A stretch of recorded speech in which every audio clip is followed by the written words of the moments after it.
L'invité de la matinale. KTO Radio. Il y a 5 ans, la France était confinée, chacun enfermé chez soi, les portes des églises fermées. Un moment suspendu qui, aujourd'hui, paraît bien loin. 5 ans après, qu'est-ce que cette pandémie de Covid-19 a changé pour l'Église ? On pose la question à notre invité ce matin, Vincent Herbinet. Bonjour. Bonjour Maxence. Merci beaucoup d'être avec nous. Vous êtes historien à l'université Lumière Lyon 2 et chercheur associé au laboratoire de recherche historique Rhône-Alpes. Vous travaillez notamment sur le catholicisme contemporain français et ses mutations territoriales. Alors Vincent Herbinet, on se souvient de l'interdiction du public à la messe, puis des jauges avec des mesures d'hygiène et de distanciation, y compris pour les funérailles, ce qui a vraiment marqué les mémoires. Oui, en effet, c'est vrai que ce 17 mars 2020 et ce premier confinement a été un traumatisme, une blessure quand même dans l'Église. Il y avait un contexte qui était quand même épineux à l'époque, puisque il y avait l'incendie de Notre-Dame, il y avait un certain nombre d'affaires autour de Jean Vanier, les attentats de Nice. L'Église déjà avait subi un certain nombre de choses traumatisantes, et ces confinements sont venus aujourd'hui nous rappeler que on peut tirer de la lumière de l'ombre, et il y a eu des très très belles choses de réaliser lors de cette pandémie, notamment dans les foyers, ces petits foyers qui étaient vus comme des ecclésiolats, des domas, où justement les familles pouvaient se retrouver pour prier ensemble. Il y a eu un retour à la prière familiale, et à côté, le pendant de cette vie en église, dans l'unité familiale et dans l'unité des petites fraternités, c'était toute la question de la messe, de pouvoir vivre des sacrements. Et c'est vrai que les évêques étaient un peu en ligne de crête entre les interdictions, hygiénistes bien sûr, et la nécessité pour les chrétiens de vivre des sacrements. Avec des arbitrages sans doute très difficiles à réaliser. Voilà, vous pouvez nous rappeler rapidement comment tout ça a été géré et vécu ? Alors ça a été assez compliqué, parce que je pense que les évêques de France se sont calés sur les directives du gouvernement. Quelques évêques à l'époque avaient levé la tête en disant que les sacrements de l'Eucharistie, c'était pas négociable, et que la liberté d'aller à la messe n'était pas négociable. Mais en fin de compte, on s'est rendu compte qu'avec les confinements, c'était beaucoup plus compliqué que ça. Donc les chrétiens s'en sont retrouvés dans leur famille, dans une vie fraternelle, notamment par le biais numérique à l'échelle des paroisses, à vivre des temps spirituels entre eux. Au sortir de la pandémie en 2021, on notait une baisse de la fréquentation aux offices dominicales. C'est encore le cas aujourd'hui ou pas ? Alors aujourd'hui, il y a quand même des belles pépites avec le retour des jeunes et cette soif des jeunes d'en savoir un peu plus sur ce qui fait vivre les catholiques, notamment bien sûr le sommet du catholicisme qui est l'Eucharistie.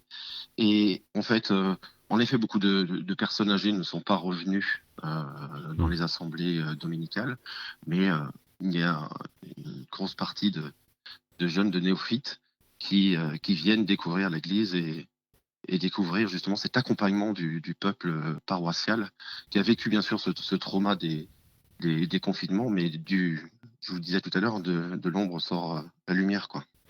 Et justement, sur ces nouvelles pratiques de la foi, lesquelles ont émergé ?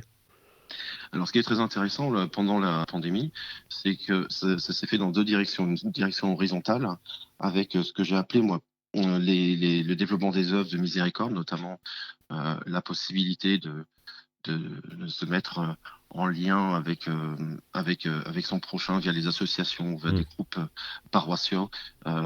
Et aussi, pour les catholiques, je le qualifierais plus attestataires, une démarche de prière, une démarche de réparation.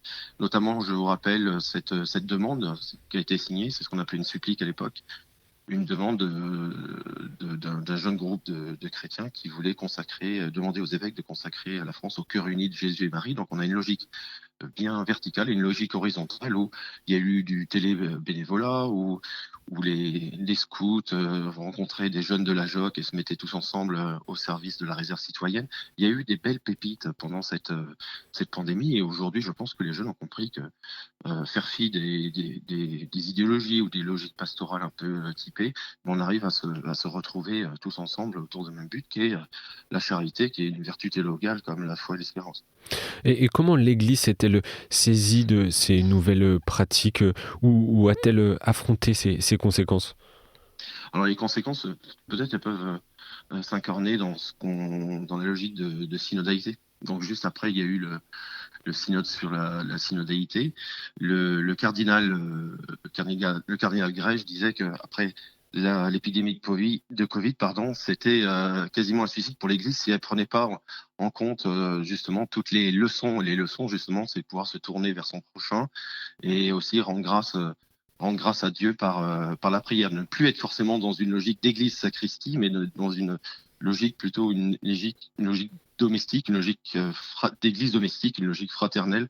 Et tout se vit, alors c'est ce que j'ai analysé dans mes recherches, moi, dans un espèce de localisme pastoral, à savoir que, pour reprendre ce que disait Benoît XVI, les minorités créatrices, tout va repartir de la base. Ce qui s'est vécu pendant le Covid, c'est ce qui se vit aujourd'hui avec tous ces jeunes qui rentrent. Ils rentrent pas dans l'église, ils sont pas soif de Dieu, tous ces jeunes qui vont cheminer vers le baptême, par les grands rassemblements.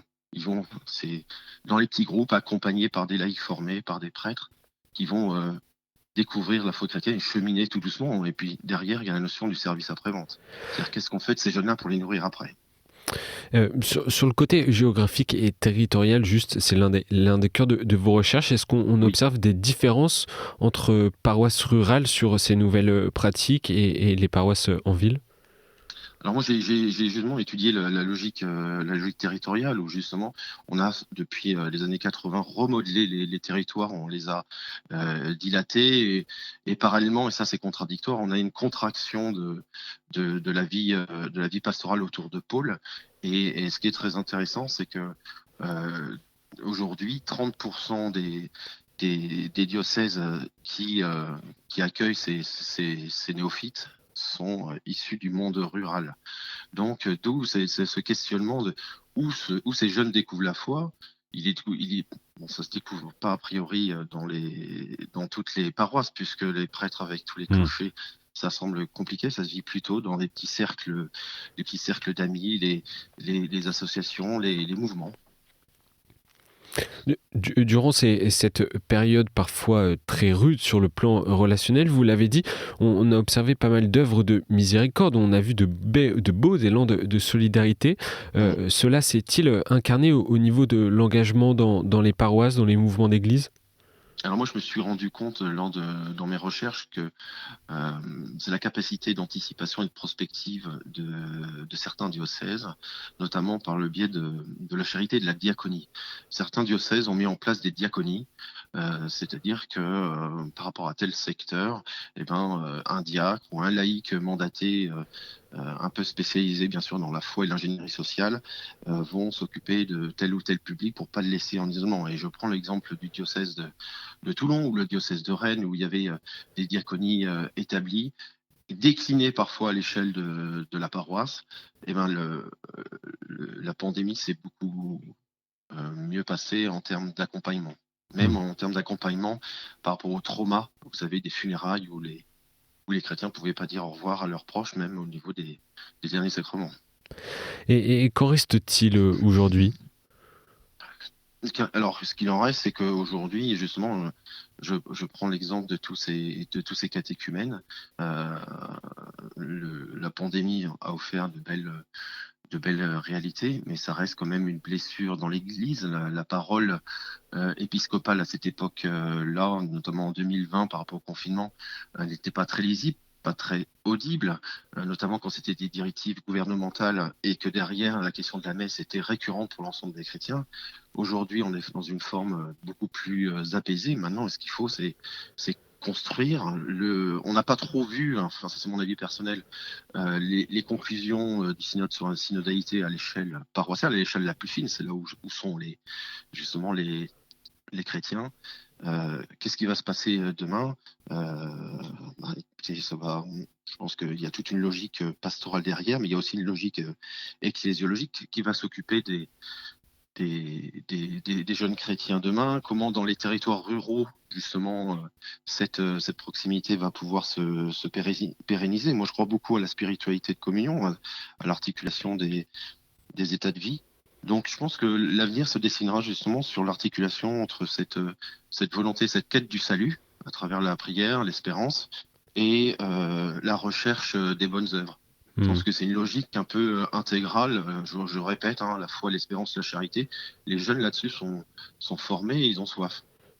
Et l'Église a-t-elle su, selon vous, capitaliser sur l'engagement de ses laïcs, sur ses œuvres de miséricorde pendant le Covid?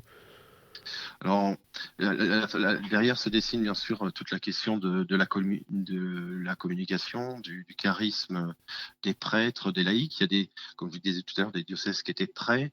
Le biais numérique est quand même très important. On en a très peu parlé dans l'Église. Il y a beaucoup de paroisses et de diocèses qui n'avaient pas mis en place d'outils numériques, aussi bien pour la messe que pour mettre en lien justement toutes les personnes isolées, les personnes en souffrance avec les fameuses diaconies dont je vous parlais tout à l'heure.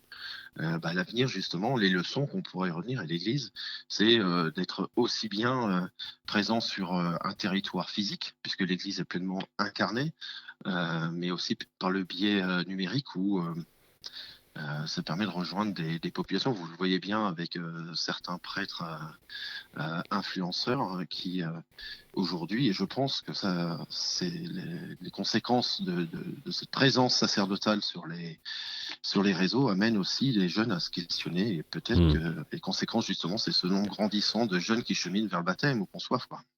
Et on dit parfois que l'individualisme a repris ses droits depuis le Covid, mais si on devait garder, selon vous, Vincent Herbinet, un enseignement positif de cette période, lequel ça serait?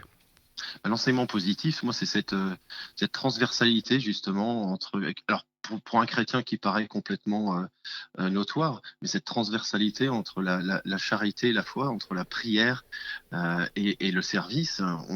L'Église était un peu en partition dans les années 70, où justement, entre la logique verticale, très priante, très christologique, et la logique plus horizontale, où on est dans le service. On le voyait à travers les mouvements, au niveau de la sociologie des paroisses. Et aujourd'hui, la beauté, ce qu'on peut retenir des conclusions, des conséquences de la pandémie, c'est ce brassage qui s'est fait.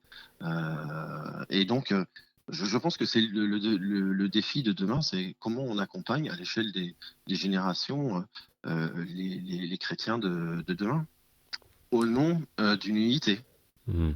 Au nom de cette unité et dans une démarche synodale.